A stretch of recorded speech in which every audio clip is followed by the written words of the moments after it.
Hey everyone, welcome to the Fire Drill Podcast live from Facebook.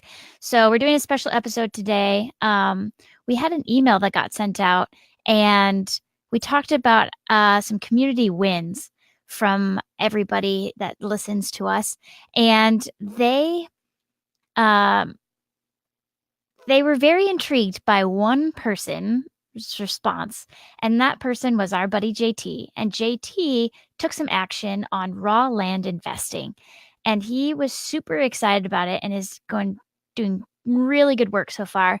And we just got basically an overwhelming amount of emails that were like, "Hey, can you hook us up with your guide and talk about raw land investing? I've been thinking about doing this too."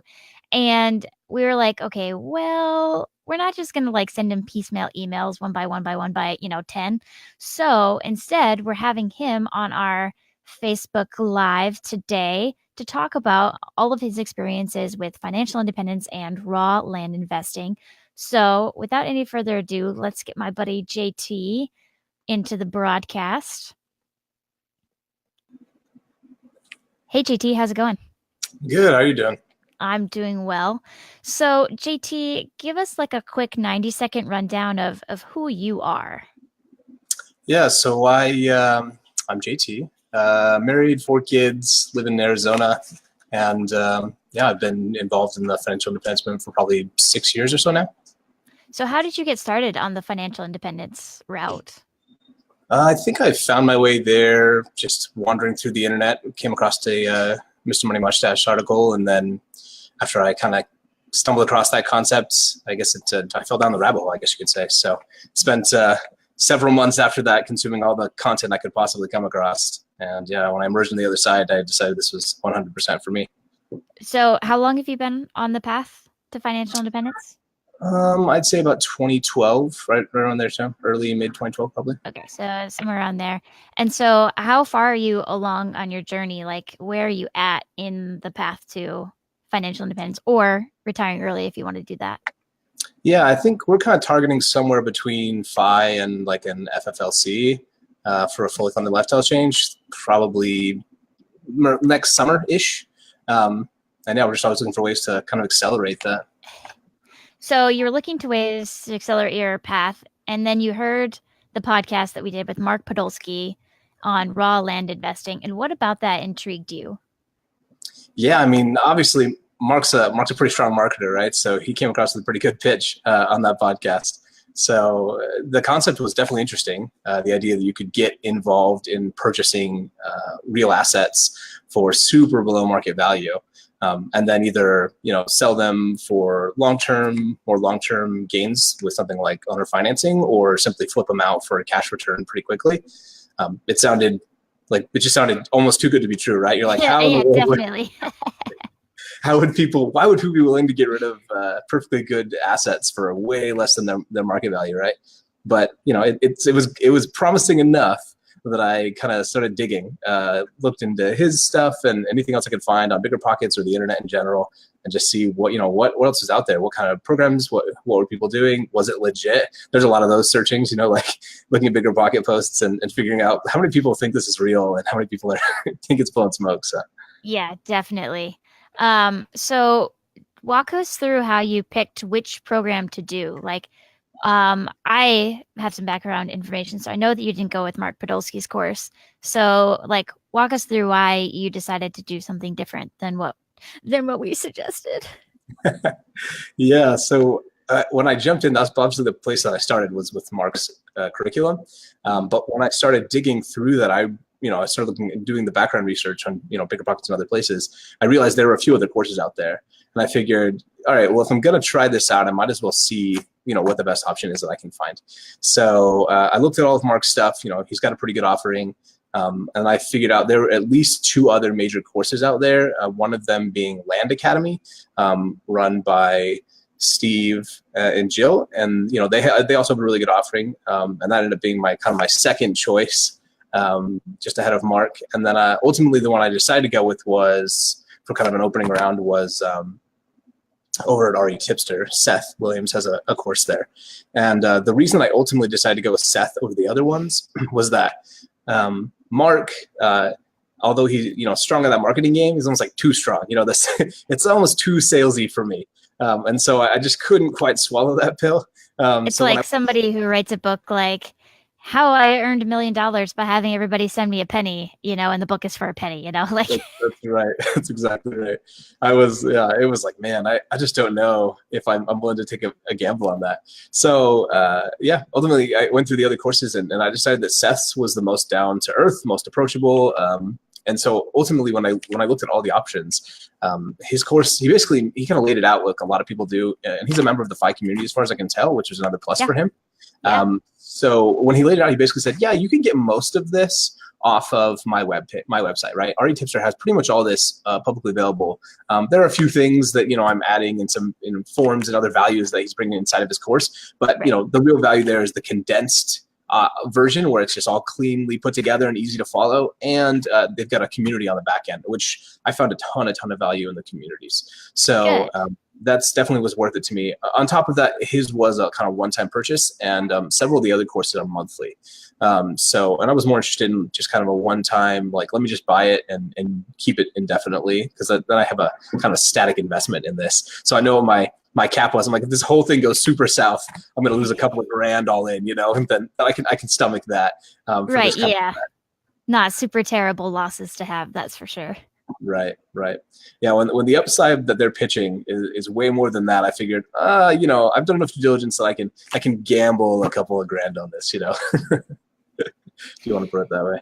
Yeah. So we're friends on Facebook. So I started seeing these posts pop up to these like buy raw land groups from you. And I was like, oh, JT is doing it. This is so great. And it kind of spoiled the fun for you a little bit because you didn't want us to know until you were like a little bit more successful, right? Yeah. I was hoping to keep it a little bit under wraps until I had secured a few more things and then could say, you guys are awesome. Thanks for, telling me about this. So. Well, I'm happy to spoil the surprise anytime. So let me know if anybody has any surprises to spoil.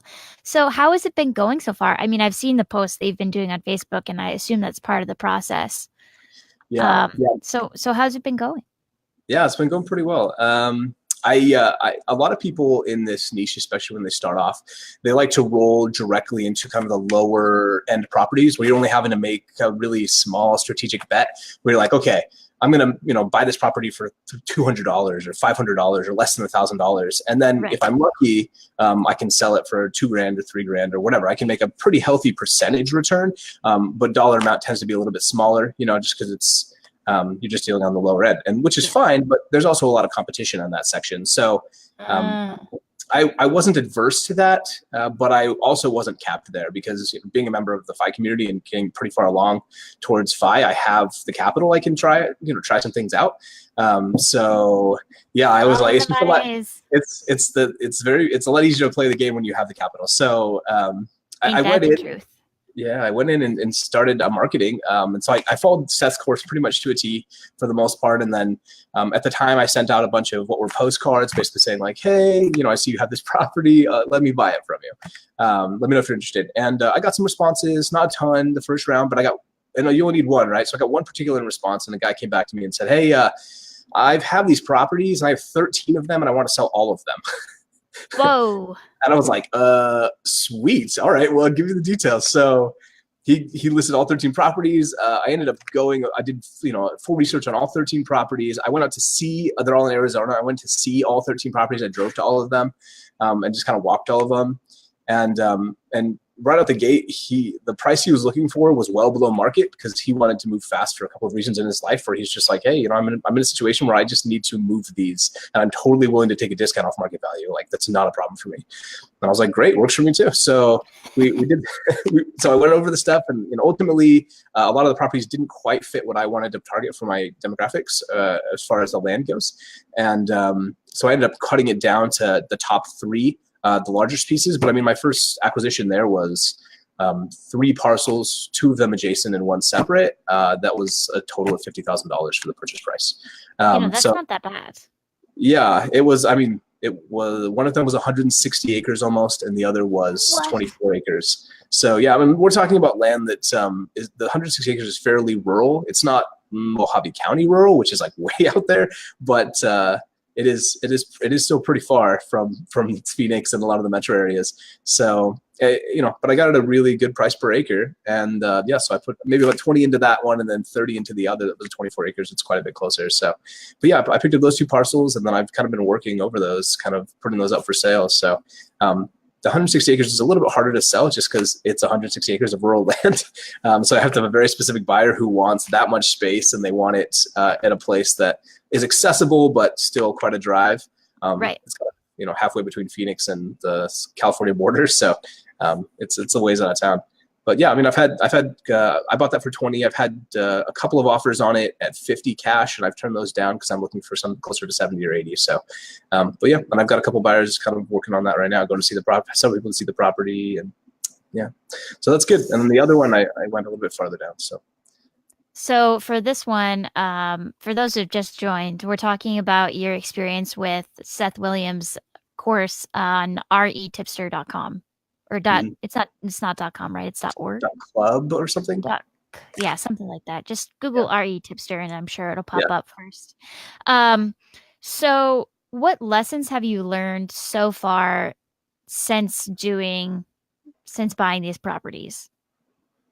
I would say the main lessons I've learned are that it took me a while to wrap my mind around the idea that someone is okay with like selling an asset below what market value is. I think there's kind of a cultural norm in the US that widely says like, no, you need to get top dollar for everything.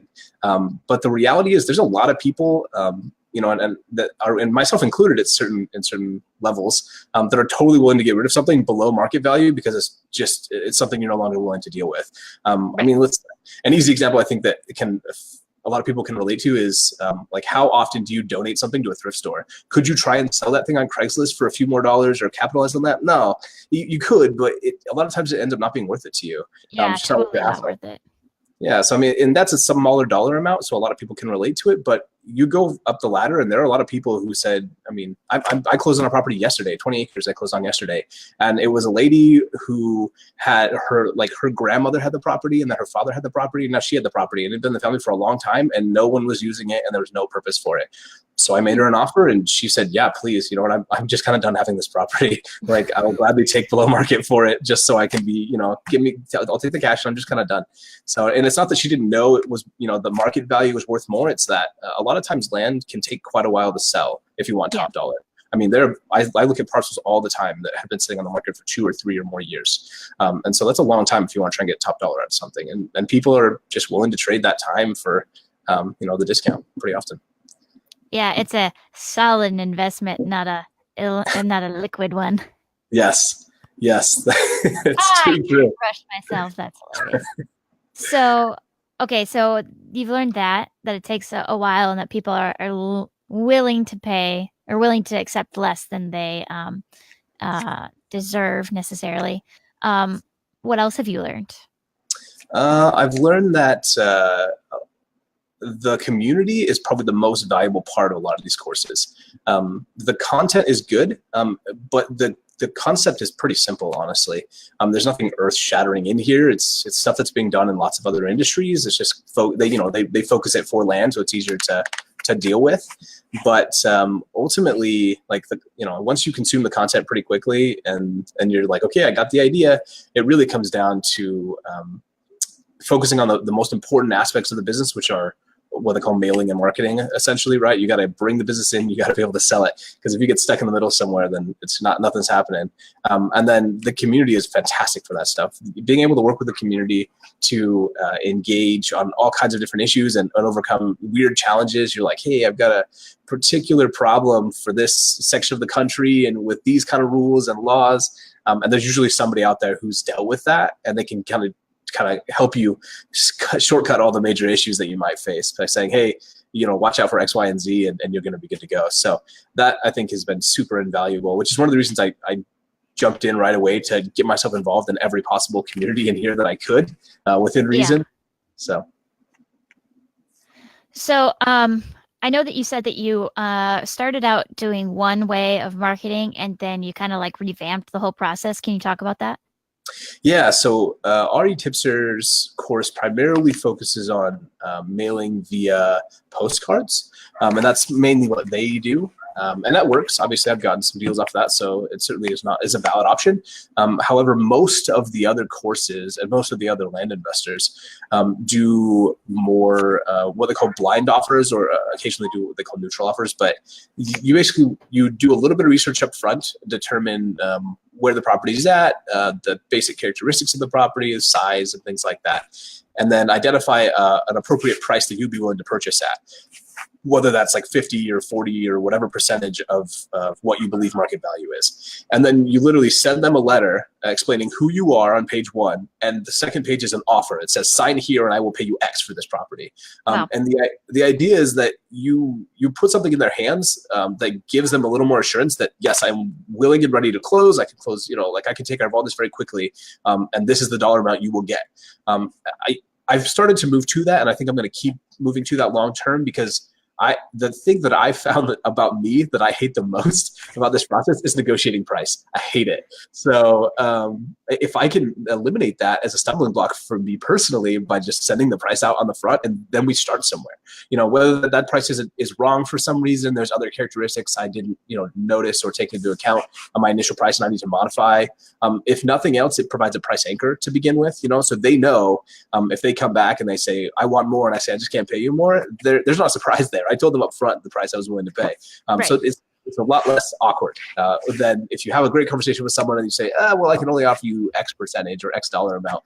And I mean, it's interesting talking to people over the last couple months, because I've talked to people who I've said, okay, I can pay you whatever, $50,000 for this property. And they're like, oh, I bought it for $350,000. And you're like, that's unfortunate, because it's not worth $1,000, and it's just not anywhere near there. And you have these conversations a lot. I've people everywhere from $1.2 million down. I've had conversations with people who bought it, and it's like just not even close ballpark wise anymore. And that's the thing about land. The value is not as clean cut as houses. It's comparables are a lot harder to come by, because unless there's a piece of dirt right next to it that with very, very similar characteristics that's recently sold, comps are almost non-existent. You're like, hey, I gotta look anywhere within several miles for anything even similar, and then try and calculate per acre, and it's very weird to come up with numbers for that. Well, and then you have like different properties that have different qualities, or different properties to them. So like one has a creek running through it, one has a river, one of them has a river with trout in it, one of them has access off a highway, one of them already has a sewer feed cleaned out. Like, how do you take all those variables and compare them together? Yeah, that's the hard part about doing it up front, is that a lot of times people who do this have to make really kind of safe bets with the numbers they offer up front. Because if you're offering, you would think, oh, why can't I just go in at 70 or 80 or 90% of value and then flip for that 10 or 20%? That would be great. But the reality is you just have no idea what it's actually going to sell for. You think it can sell for $75,000, but you end up having to sell it for 40 because no one for months and months, no one's willing to buy it at 75. So, and if you buy it at 50, then you take a loss. But if you can buy it at 20 or 30, then you're pretty safe, right? So that's a lot about what the rural vacant land comes in, is that there's just really hard to come up with actual values for this property.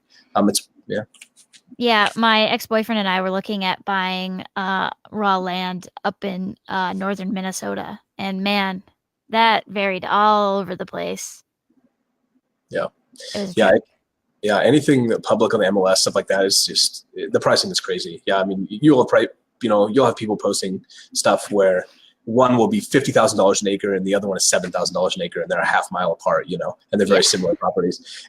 And one may be right, one may be wrong, who knows? But the reality is they're both still on the market, so. Yep. So if you have any advice looking for somebody who's looking into getting into raw land investing, what would that be?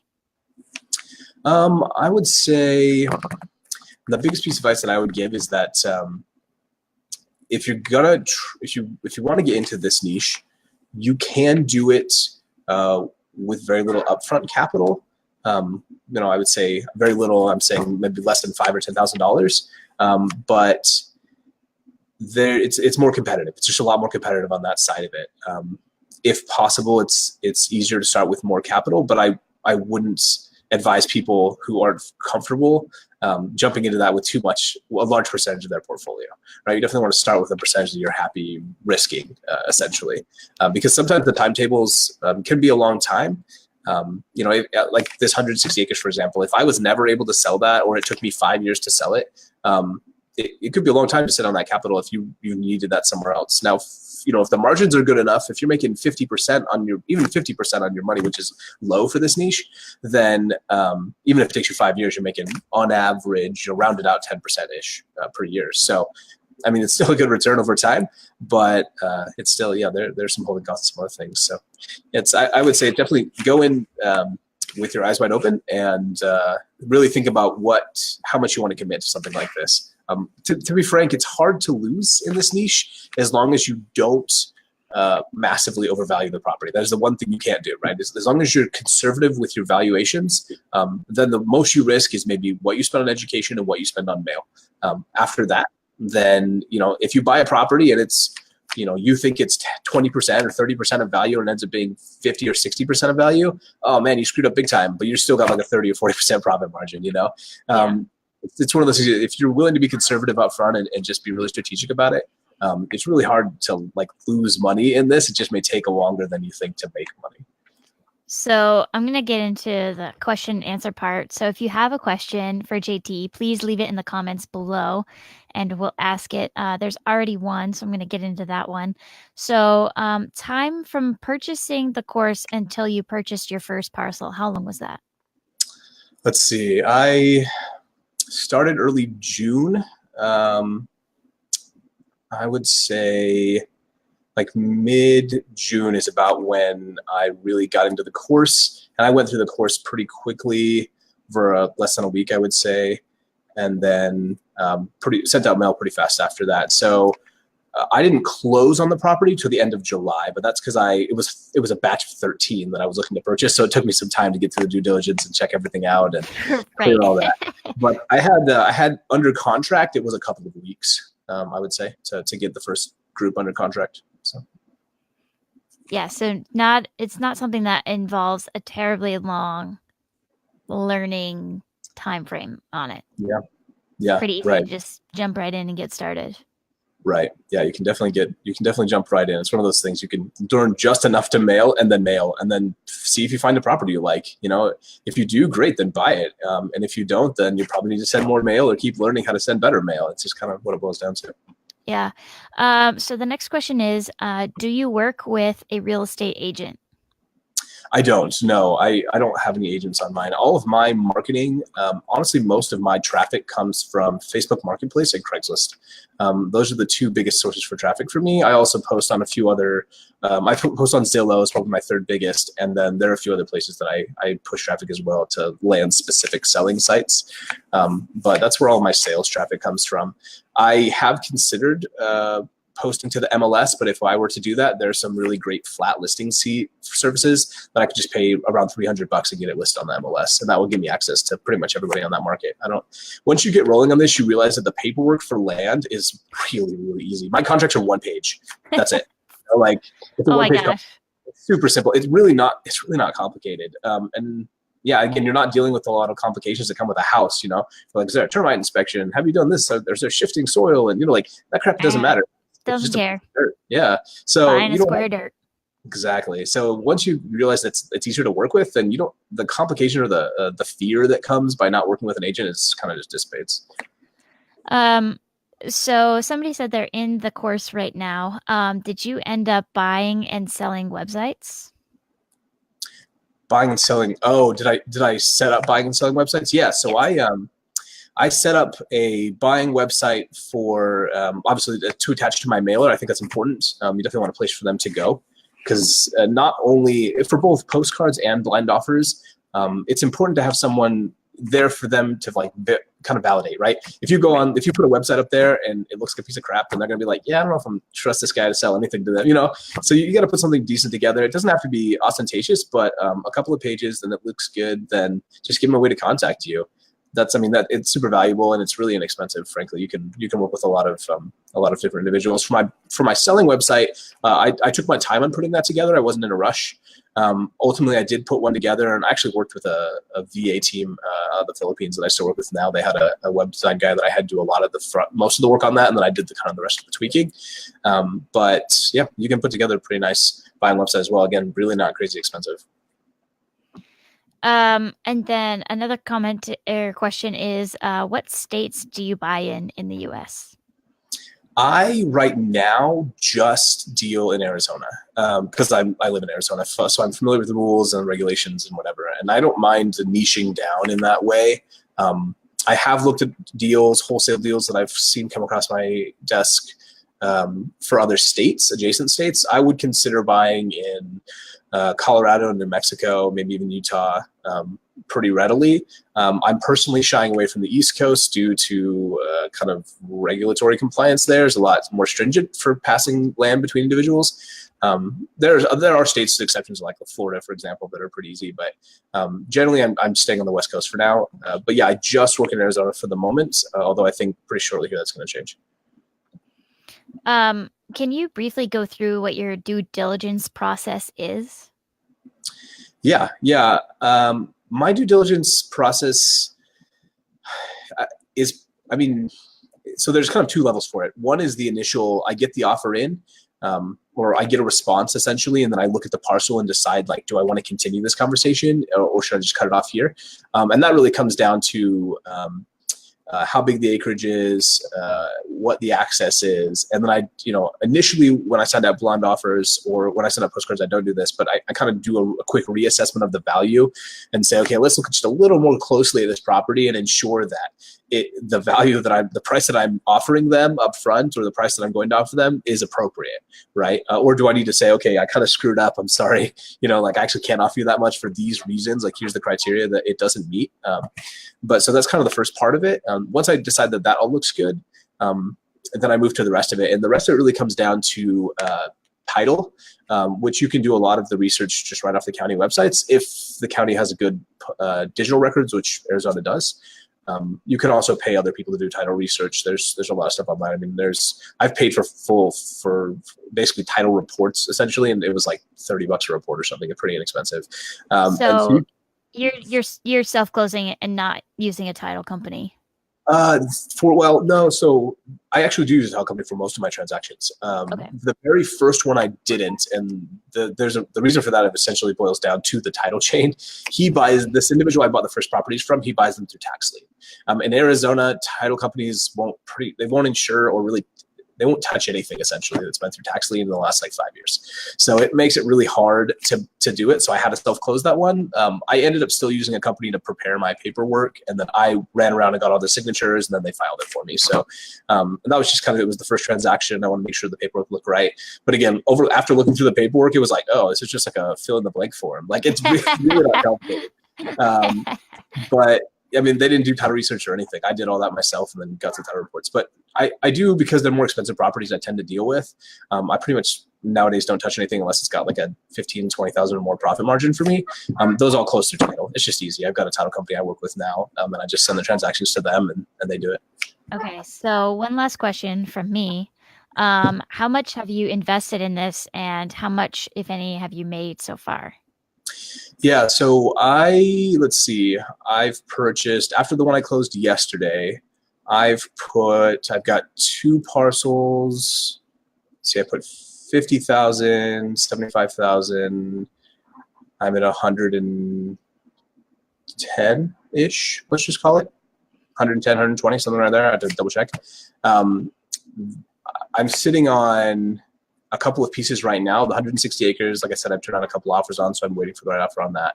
The next block I bought was 24 acres, and I actually recently finished going through the whole process of, that place was kind of trashed. I had to pull a mobile home off of it. I had to go out and cut a road. I literally rented equipment and cut my own road. That was kind of fun. And then had power poles put in and subdivided the land. So I broke that up into a bunch of parcels, and I just recently started marketing those. Mm-hmm. And then another parcel I bought via wholesale. I bought it for $7,000 all in, and I had it sold in 2 weeks for $12,000 on terms. So that was pretty quick turnaround, and then that's been great. Just getting monthly, about $200 a month for that for I think 6 or 7 years. So that's good. $7,000 investment, I'll take it. Yeah. And then The last piece, the one I closed yesterday, is 20 acres. I'm again going to subdivide this one for into four different pieces, 4 different 5-acre parcels, and I'm actually in discussions right now with a developer about selling all 4 off together, Wow. because he's looking to take it. I don't know if he might subdivide it again, but he's probably going to put mobile homes and stuff on it. So yeah, so I made some contacts that I can move a larger block like that together. So we'll see how that goes. But yeah, Well, so right now I've only actually sold one, which is unfortunate. But yeah, the other ones I'm like still sitting on getting quite right. So. well, I'll keep my fingers crossed for you. I Yeah, hope that you'll be able to move those properties at a price that's good for you and your long-term investment strategy. And yeah, I think we all just want to say good luck to you. thanks. So thank you so much for coming on today. I really appreciate it. And I hope that our listeners got a lot out of it. Yeah, absolutely. Thanks. I appreciate it. All righty. Well, we'll catch you later. All right, thanks. Bye. So then, if I can, oh yeah, it's been a while since I've done some of these Facebook Lives, so I'm a little rusty on the back end subjects here. But I want to say thank you for taking some time out of your Saturday morning or early noon for watching us. And this will be posted live on YouTube. So if you had to miss out on some of it, or if you came in late, you can catch the beginning on YouTube. Or I think you can also play this again through the group as well. So have a wonderful rest of your Saturday and good luck if you decide to get into the raw land investing.